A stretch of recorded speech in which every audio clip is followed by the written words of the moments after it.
What's up, everybody? Welcome to your latest installment of the Nuclear Barbarians podcast. It is I, your nuclear barbarian, Emmett Penny, and I am stoked to be here with one of the smartest guys around, whose name I am about to brutally Americanize, Noah Jacob Rettberg. What is up, my guy? How are you? Great. It's a sunny day here in Marburg, but it's also been raining over the last week, so no drought here, but quite sunny and also quite lovely outside.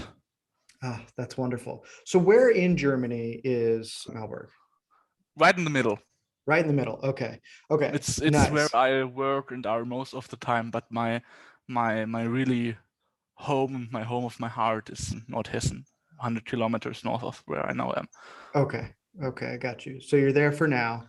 This is your home base for now. It's Yes. beautiful out today. It's also a beautiful city. It's not where I plan to spend the rest of my life, but Marburg really is a beautiful city. Would you say underrated? More people should go?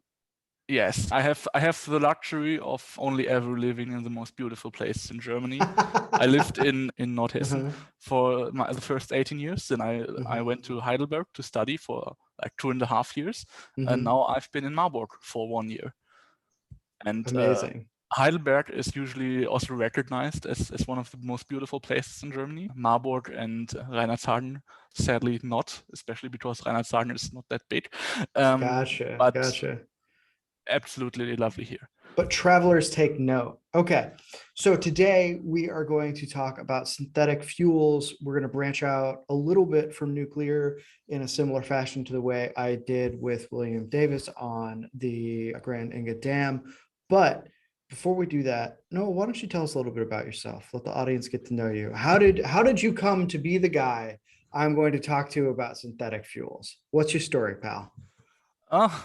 My story. Yeah, basically, I went to study physics with 18, right around the time where like the concerns with over climate change really started to boil up. So at that time, I was like really into electric vehicles and rockets. I was a huge Elon Musk fan.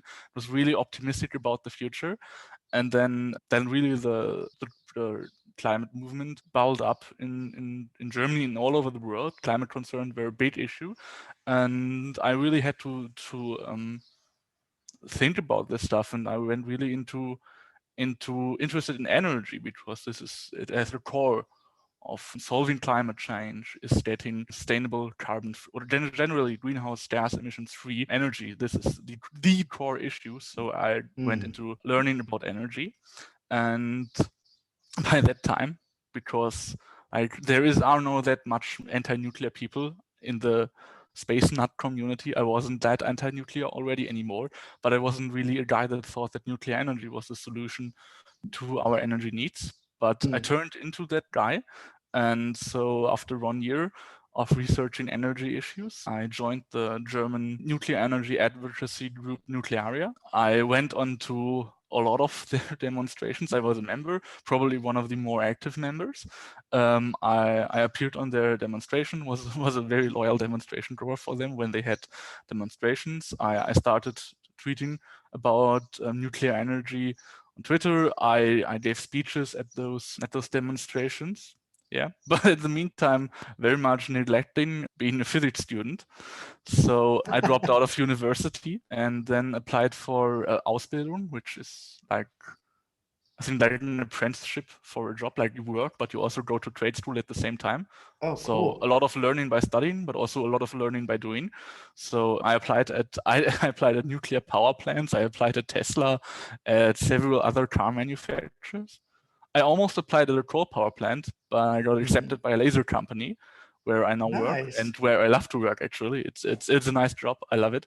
That's awesome. And yeah, so now I'm a physics laboratory technician in training, and also still a nuclear power advocate, and also someone who spent the last 1.5 years also additionally to researching more and more nuclear energy, also started researching more and more synthetic fuel, or the possibility of making synthetic fuels with nuclear energy and also other sources of energy.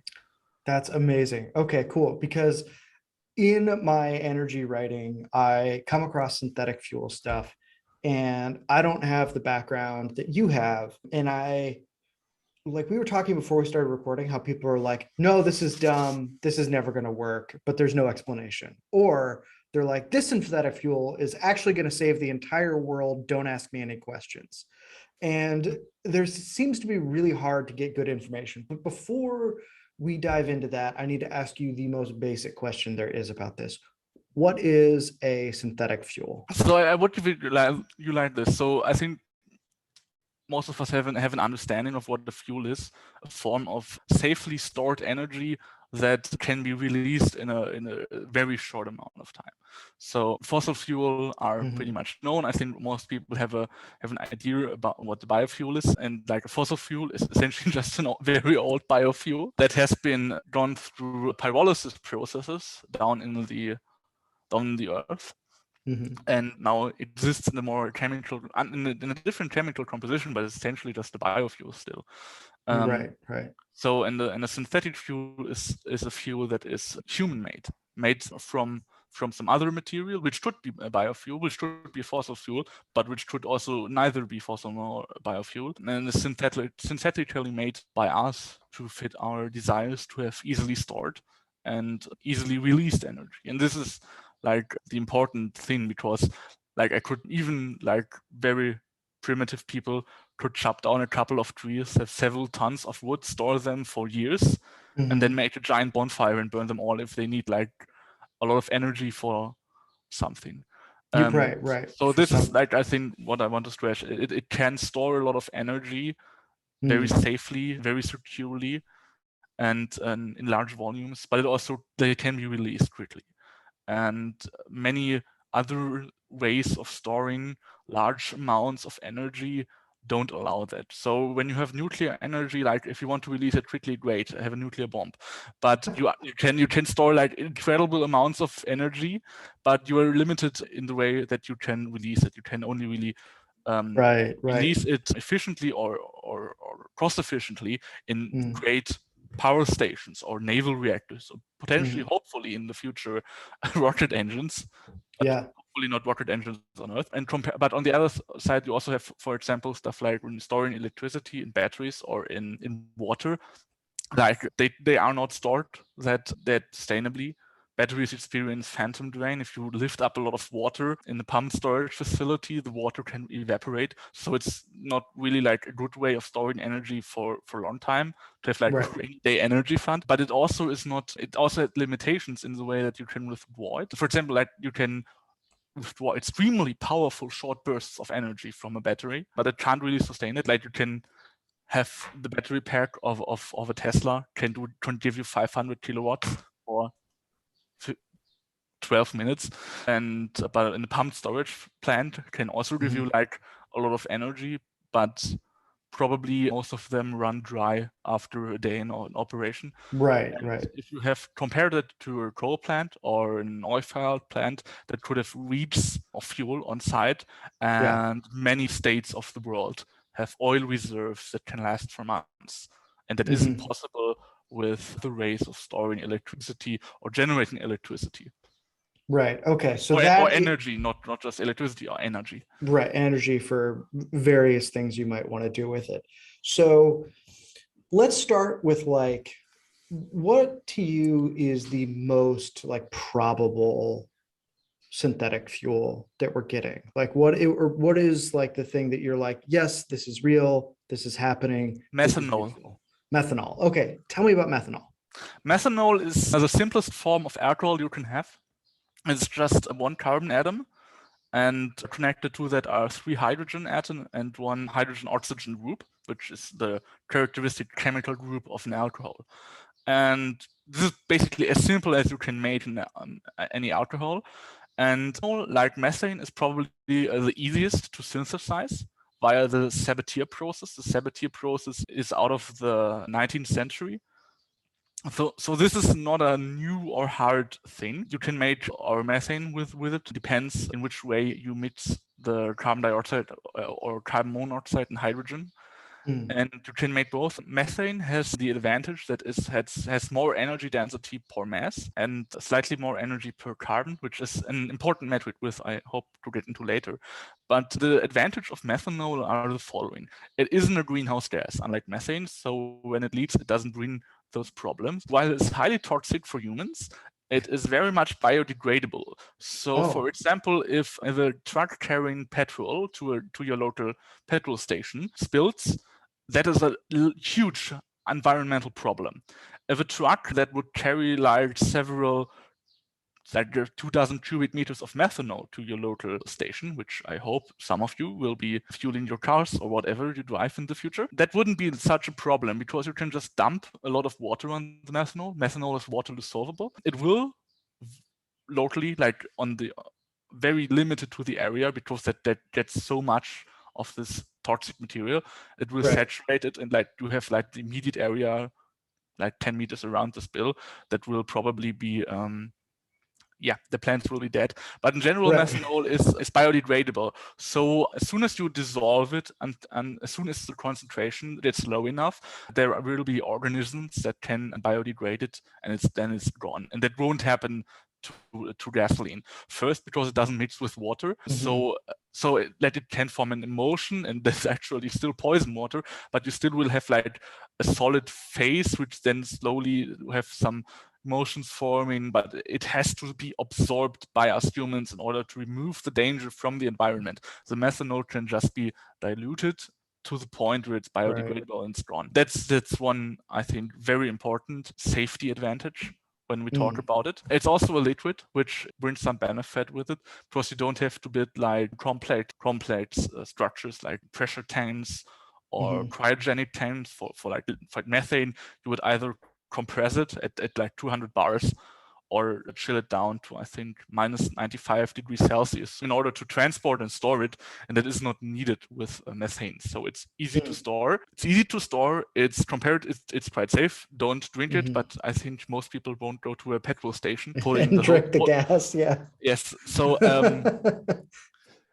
which is like a concern when you use ethanol fuel, because people might get that idea, oh, it's ethanol, it's drinkable alcohol, and then start drinking it, which is problematic because everywhere where such ethanol fuel is used, they put a little bit of poison into it to make it that you can't drink it, because it was not intended for human consumption. Most countries tax ethanol for human consumption, but don't tax ethanol for industrial or energy applications like that. So they put a toxin in it so that you can't drink it. So please don't drink ethanol that is not specifically intended for you to drink.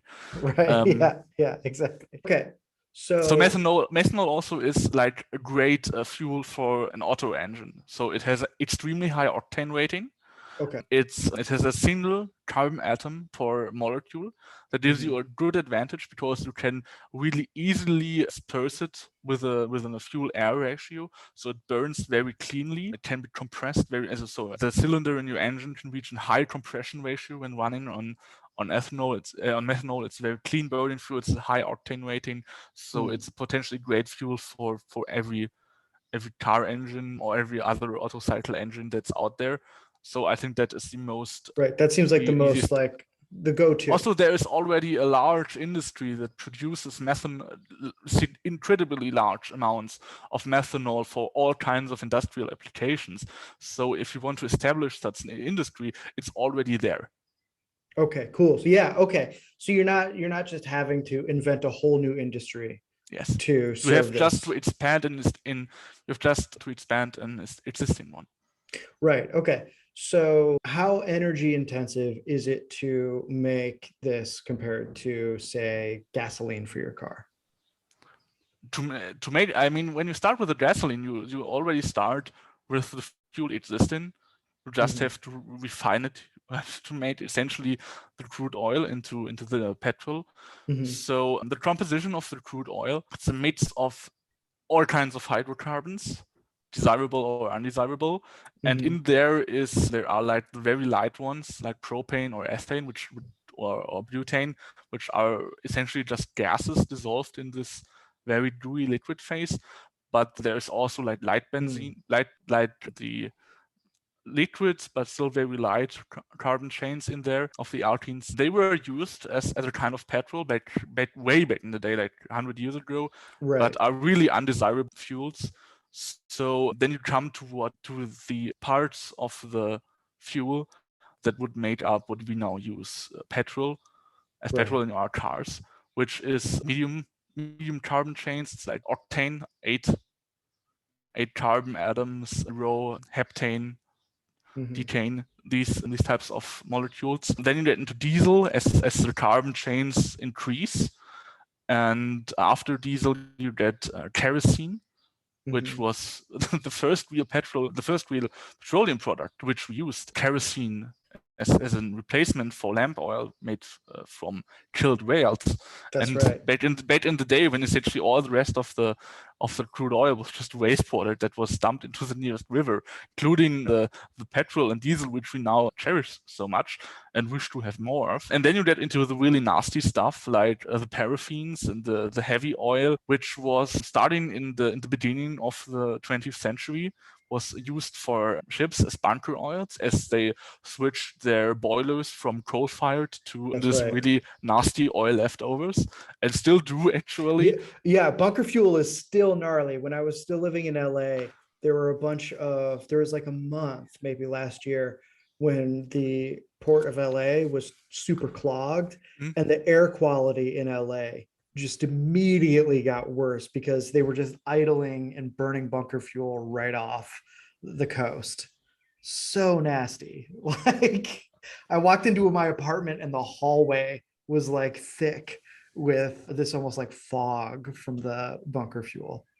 yeah, and that isn't like this used to be modern cities back in the 50s and 60s, and this is Yeah. so fascinating to me when you consider how the incredible amounts of progress we have made cleaning up the exhaust of our cars, and you have Yeah. these ships that burn this. First, it's extremely nasty fuel.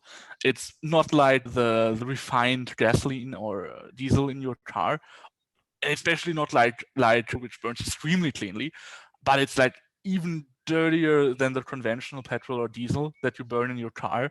Mhm. And there is like almost nothing there to clean the exhaust after that. There is no re-injection of combustion gases like in my car, or Right. no catalytic converter. It's just straight the exhausts pumped straight into the atmosphere, and the disgusting sulfur containing sludge dumped into the ocean when they are in Oof. international water. It's like disgusting. And Yeah. there is, I think, especially in the shipping industry, Maersk, which is the big Danish shipping Yeah, company, they're huge. which actually they hope to use. They have have a project trying to switch their ships onto a drivetrain that uses, by the way, methanol for a fuel in the future. And I really hope they do that, because I generally think that methanol is a great fuel, but doing so would bring tremendous environmental advantages just regarding air quality issues. Yeah. Yeah, Like, we ignore absolutely. that because it happens on the open sea. It doesn't affect us that much. But it's But as there. soon as they come close to any country, and it's still there, it will affect many of the poor countries which they pass, especially when you look into the Pacific there in Indonesia. To have like waterways which are heavily used, but not that much, not very tightly regulated. So they dump a lot of their toxic exhaust gases, and they're not that far from people, where emission controls are not that tight, so it still matters. And if they switch to methanol, or generally if they do a little bit more of exhaust gas cleaning, but doing methanol would do such a tremendous impact on the air quality in those areas where there is a lot of shipping. Yeah, absolutely. I think that's exciting. I'm very, very like I think that shipping is like decarbonizing or cleaning up shipping is just a huge boon for the world. And it's something that I'm glad is starting to get a little bit more airtime. So moving on from that, like, let me ask you maybe like a spicy take question. What is like the most bullshit synthetic fuel you've come across in your research where you're like, this doesn't, as we like to say in America, this dog don't hunt? Mm. Like, what's the So most like overpromised? over, and it's not bullshit, but I think it's overpromised, and it's not really like it's actually like it's a necessary feedstock, not just for Mhm. synthetic fuel, but so much, and it's hydrogen. And Mm, it's a similar. necessary Yeah. feedstock for almost all synthetic fuels, and it's a necessary feedstock for so many more products that we rely on and will forever rely on if we don't want industrial civilization to collapse back into ancient times. And it's hydrogen. But there are some really serious issues when using hydrogen in as a fuel that are blissfully ignored. I think on the one hand, because it has the advantage you don't have any carbon anymore in there, so nobody can try to tell you're burning carbon, and that's evil. It is kind of iconoclastic, which is what many people seek when we talk about any environmental issue. What most comes to people instantly in their mind is iconoclasm. So this pollutes, so we stop this, or we do something completely different. Right. This is like, so for example, cars burning gasoline pollute the air, emit carbon dioxide. So what do? We do like, so the one iconoclast stuff would be say, oh, we all will be driving electric vehicles, which I think there is some good stuff to that. And the other is, oh, we will all be driving hydrogen powered, or even worse, hydrogen powered fuel cell vehicles, which I don't. So what are the problems think there? Are viable. So this is why aren't those viable? Tell me that. Give me the details on that. So what you need to understand about hydrogen has an incredible energy density per mass, but an extremely low energy density per volume, even after you liquefy it cryogenically, or even if you compress it into extremely ridiculous pressures, it has still a very, very low energy density per volume. So that makes storing and transporting it so hard that you either need ridiculous temperatures or ridiculous pressures, but still have like this shitty fuel regarding volumetric energy density. And another problem is that hydrogen embrittles steel. So the steel is really a great material. It's cheap, it's inexpensive, it's extremely versatile. And by not being able to use the best material that we have to transport your fuel or contain your fuel, you are really limiting your abilities to transport and store it. And it makes hydrogen so problematic. So yes, I agree with that.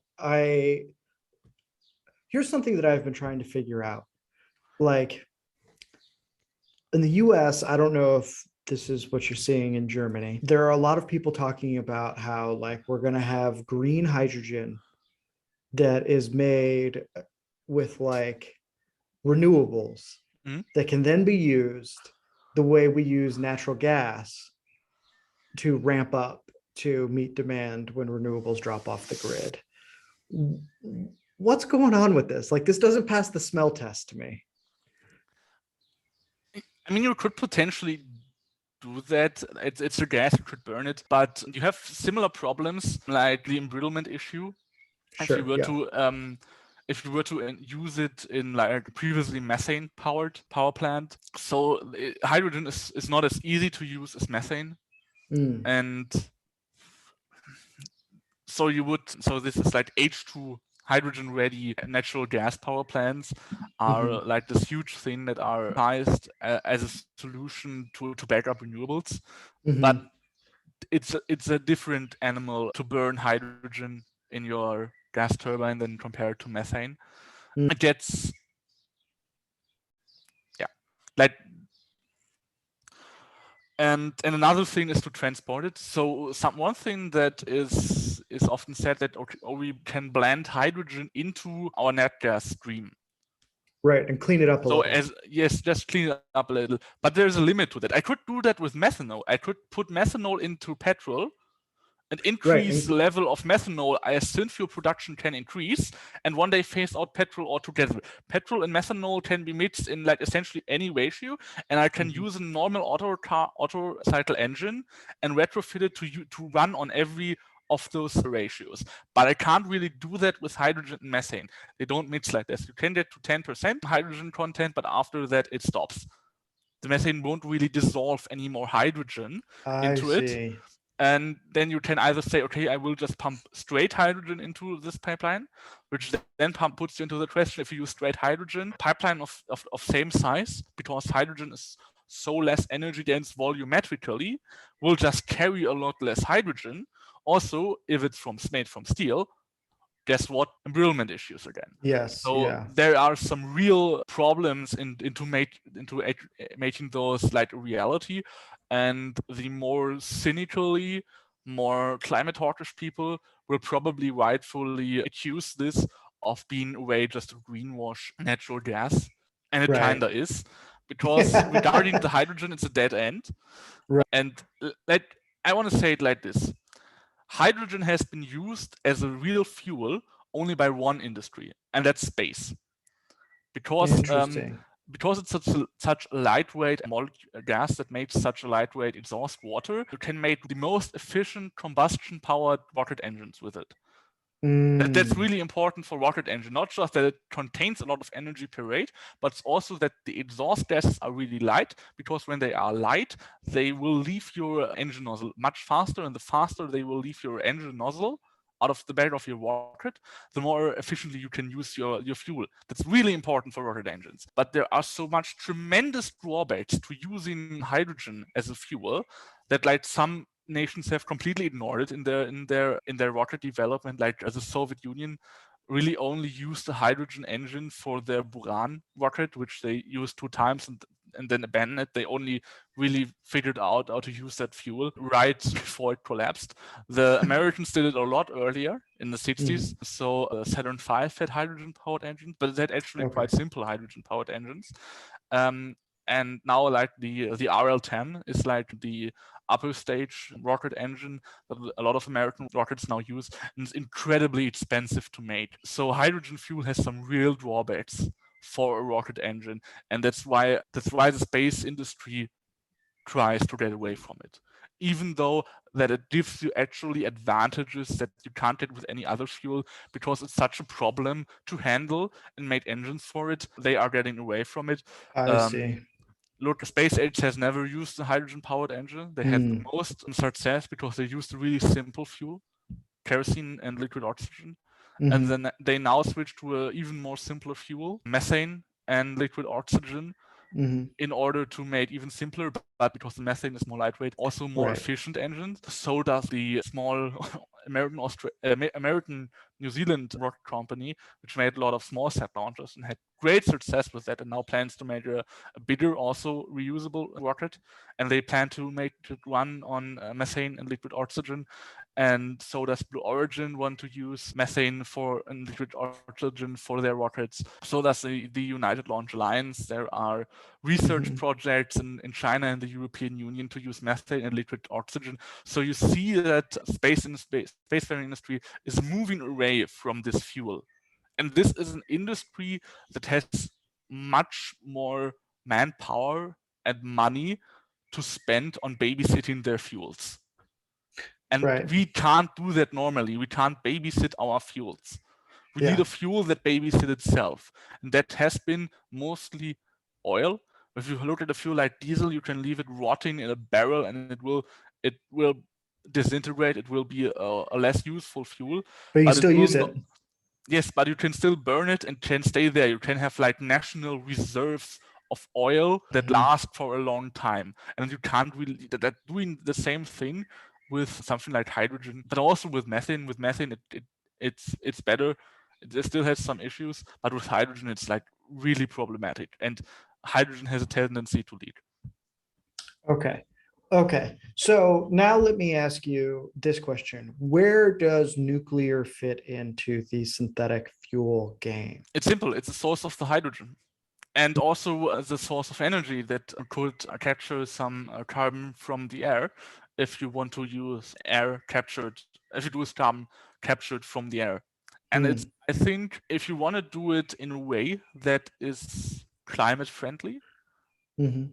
there are only really four viable options: Okay. using geothermal energy, using hydro, using nuclear, or using methane pyrolysis. Methane Hmm. pyrolysis probably very unpopular among many nuclear folks, because nuclear power enthusiasts often dislike natural gas. And Hmm. with methane pyrolysis, you can turn natural gas into hydrogen, and hydrogen and carbon as solid coal essentially, which is extremely storable. So by actually doing this way, you will get some hydrogen and thus some energy from the natural gas, but besides some methane leakages, you don't have any greenhouse gas emissions. Gotcha. Gotcha. Because Okay. unlike, for example, steam reforming, where you turn the methane, or for example, you could also do it with coal or oil, completely into hydrogen and have some carbon dioxide as an waste product, Right. you will never really be able to catch all the carbon dioxide, and you will never to be able to store all of what you can catch. And there are some valid concerns about the longevity of the storage mechanisms that you use. And that isn't the case with methane pyrolysis, because you have a solid form of carbon, like just normal anthracite coal, essentially. Probably not that pretty, but this way unless someone in the future will burn it, this carbon won't be released in the atmosphere ever again. Right. Okay. So you Okay. could So just yeah. dump it on a big pile and leave it there, and can be assured that no carbon dioxide, or almost none, because maybe the vehicles that you use to extract your methane might still burn some conventional oil or something, but there is no real carbon dioxide from this process that gets leaked into the atmosphere. There will still be, because there always will be some methane that gets leaked, but you can actually decrease the amount of methane that gets leaked. And it's not that methane has the nice effect that it will decay in the atmosphere. Got you. Okay. Okay. And carbon dioxide, I don't want to say this in a way that we should ignore methane emissions, but I think Right. carbon dioxide emissions are far worse, because they will haunt you forever. And Yeah. methane, you just need to emit less, and the amount will decrease. While carbon dioxide, as long as you emit, it will forever increase in concentration in the atmosphere and will make the situation worse. If we could just keep methane emissions at a stable level or decrease it slightly, we would be fine regarding the methane emissions. It's not like you need to get net zero with methane emissions. You just need to decrease it slightly. Right. Right. That's easier to handle. Okay. No, that's really, really helpful. This has been so fascinating, because I've been wondering about this stuff for a while, and I feel like I have a way clearer picture. There's also not just the synthesis of the fuel, but also so many different ways of sourcing the hydrogen and the carbon. Like, even if you let's exclude like the methane pyrolysis version, which I think is incredibly fascinating, because I fear that given the growth, that it doesn't matter whether it's nuclear or renewables, you would have to grow it incredibly fast to meet like even the most low decarbonization targets that we set ourselves in. So I know it isn't popular among the people who want to feel righteous by just excluding it, or generally any fossil fuels that we will, I fear, rely for the coming decades. But it has potential. But there are also so many different ways of using the nuclear electricity and process it of making hydrogen, including established ones and potential ones for the future, that I think are really fascinating. Also, there is a question of sourcing like the carbon. If you make carbon-based fuels, you have to source the carbon. So you could potentially source it from carbon captured from the air, which is a field in which for the first time in history, I think we are seeing some progress being made. And I think that's really exciting, although it still remains an expensive process. But it's not as cripplingly energy expensive as I thought it would be. It's like acceptable. I think there is some chance that given if the plants that can capture carbon from the air are mass produced together down to a price in which it's acceptable. Synthetic fuels from those probably still cheaper than oil has been still more expensive than oil has been historically, but affordably enough, especially if you learn to use it more efficiently. But I think also something that should be considered is using biogenic carbon. This is also another thing with which I will upset many, many pro-nuclear people, especially the more environmentally minded people. Like, they absolutely fucking hate biofuels.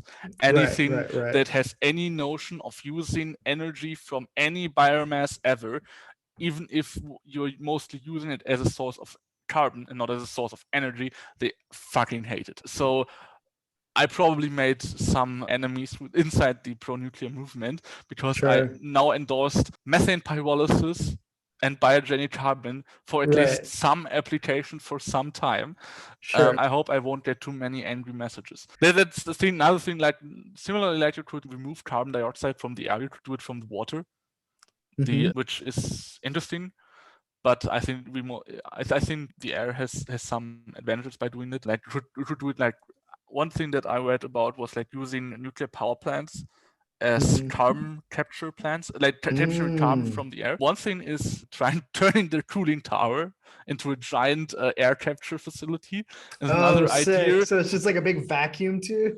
It's No, just sucking it it's down. what the cooling tower essentially does. It sucks in air from the bottom, Hmm. and it sprays down some water into it, and some of the water evaporates. This rapidly cools the water Right. because the evaporation enthalpy of water is so high that you actually need to evaporate very little amount of water to generate a lot of heat. And so the idea is the following: you dissolve a base, so an alkaline solution into that water.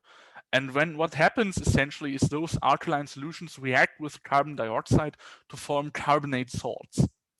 So you spray continually these alkaline solutions into the cooling tower, and it forms those carbonate salts with the air, which then can be collected at the bottom of the cooling tower, turned back into alkaline solution and carbon dioxide, and thus you can capture some carbon dioxide with the cooling tower. And another project that was proposed is for nuclear. This was, by the way, proposed for nuclear plants, because if you do it for a coal plant, there's no way that would capture carbon dioxide to offset the coal emissions. But you could Right. potentially do it for like geothermal or nuclear.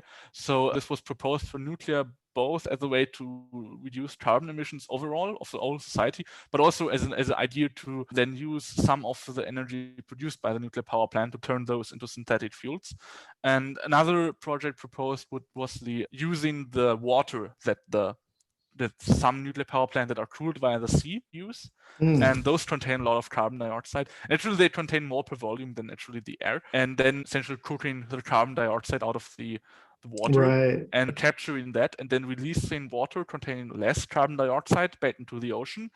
And the way that carbon dioxide content with the ocean and the air, it's changed that if the carbon dioxide content in the ocean rises too starkly, it will release carbon dioxide into the air, and the other way around, some carbon dioxide emission from the air will get back into the ocean if carbon dioxide content in the ocean gets too low. So since it changes carbon dioxide with the air, via extracting carbon dioxide from the ocean, you can essentially also extract it from the air. And because the content per volume in the ocean is, I think, yes, it's slightly higher, this was seen as more valuable, as more viable. Man, amazing. Okay. Well, it's clear to me that I'm just going to have you back a bunch of times to keep talking about this stuff. Would be lovely. Yeah, that's great. Okay. So thank you for being here, everyone. Thank you for listening. And remember to stay strong, stay sharp, and stay radiant. We will see you next time on Nuclear Barbarians.